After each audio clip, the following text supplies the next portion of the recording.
شروع اللہ کے نام سے جو بڑا مہربان نہایت رحم والا ہے۔ الف لام میم۔ اس میں کچھ شک نہیں کہ اس کتاب کا نازل کیا جانا تمام جہان کے پروردگار کی طرف سے ہے۔ کیا یہ لوگ یہ کہتے ہیں کہ پیغمبر نے اس کو از خود بنا لیا ہے؟ نہیں، بلکہ وہ تمہارے پروردگار کی طرف سے برحق ہے، تاکہ تم ان لوگوں کو ہدایت کرو جن کے پاس تم سے پہلے کوئی ہدایت کرنے والا نہیں آیا، تاکہ یہ رستے پر چلے۔ خدا ہی تو ہے جس نے آسمانوں اور زمین کو اور جو چیزیں ان دونوں میں ہیں سب کو 6 دن میں پیدا کیا، پھر عرش پر قائم ہوا۔ اس کے سوا تمہارا نہ کوئی دوست ہے اور نہ سفارش کرنے والا۔ کیا تم نصیحت نہیں پکڑتے؟ وہی آسمان سے زمین تک کے ہر کام کا انتظام کرتا ہے، پھر وہ ایک روز جس کی مقدار تمہارے شمار کے مطابق 1000 برس ہوگی، اس کی طرف صعود اور رجوع کرے گا۔ یہی تو پوشیدہ اور ظاہر کا جاننے والا اور غالب اور رحم والا خدا ہے، جس نے ہر چیز کو بہت اچھی طرح بنایا، یعنی اس کو پیدا کیا، اور انسان کی پیدائش کو مٹی سے شروع کیا، پھر اس کی نسل خلاصے سے یعنی حقیر پانی سے پیدا کی، پھر اس کو درست کیا، پھر اس میں اپنی طرف سے روح پھونکی، اور تمہارے کان اور آنکھیں اور دل بنائے، مگر تم بہت کم شکر کرتے ہو۔ اور کہنے لگے کہ جب ہم زمین میں ملیا میٹ ہو جائیں گے تو کیا از سر نو پیدا ہوں گے؟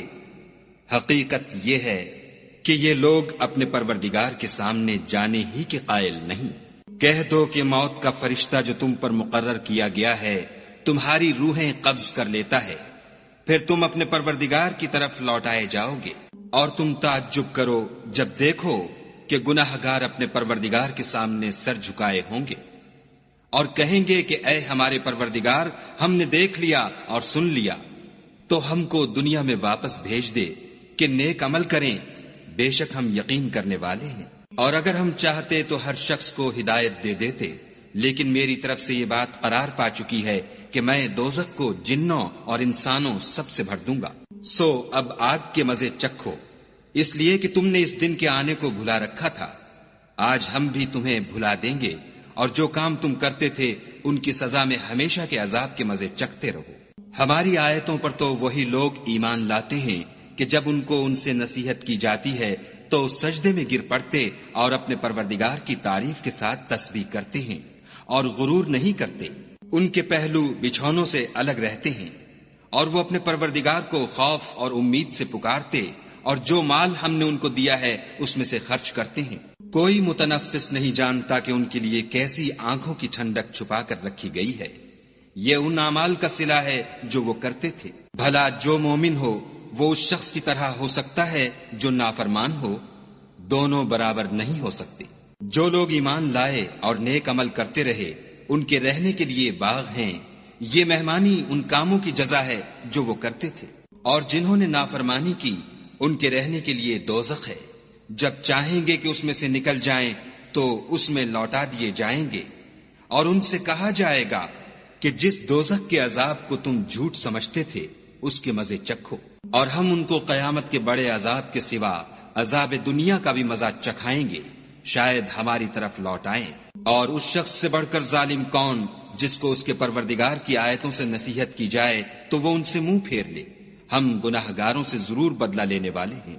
اور ہم نے موسیٰ کو کتاب دی تو تم ان کے ملنے سے شک میں نہ ہونا، اور ہم نے اس کتاب کو یا موسیٰ کو بنی اسرائیل کے لیے ذریعہ ہدایت بنایا، اور ان میں سے ہم نے پیشوا بنائے تھے جو ہمارے حکم سے ہدایت کیا کرتے تھے جب وہ صبر کرتے تھے اور وہ ہماری آیتوں پر یقین رکھتے تھے۔